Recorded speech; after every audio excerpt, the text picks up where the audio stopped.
काही दिवसापासून सिंधुदुर्गात होणाऱ्या पाणबुडी प्रकल्पाबाबतीमध्ये उलटसुलट बातम्या येत आहेत आणि अपेक्षेप्रमाणे माहिती न घेता फक्त वैयक्तिक द्वेषापोटी आमचे विरोधक यावर भुंकण्याचं काम करत आहेत। आता कोकणात आणि सिंधुदुर्गात येणारा पाणबुडी प्रकल्प हा कुठेही गुजरातला जात नाहीये, पण जसा पाणबुडीचा प्रकल्प कोकणात महाराष्ट्रात आहे तसा एक प्रकल्प गुजरातनी करण्याचा निर्णय घेतलेला आहे। गुजरात सारखंच केरळमध्ये पण अशा पद्धतीचा पाणबुडीचा प्रकल्प येतोय, म्हणून कोणीही आपला प्रकल्प पळवला नाही।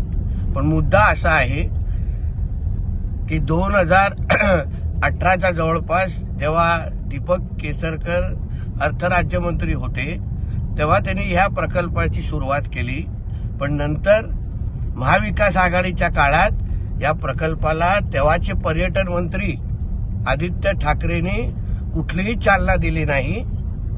माझ्या माहितीनुसार प्रकल्प बंद कसा पडेल यावर त्यांनी जास्त जोर दिला असल्यामुळे आज गुजरात आणि केरळमध्ये काम सुरू झालंय, पण महाराष्ट्रात जैसे ते ह्यांच्या आदित्य ठाकरेच्या नाकारतेमुळे होत असलं तरी मी विश्वास देतो आमचंच महायुतीचं सरकार हे पाणबुडीचा प्रकल्प पूर्ण करेल आणि देशामध्ये एक आदर्श प्रकल्प म्हणून नाव कमवेल।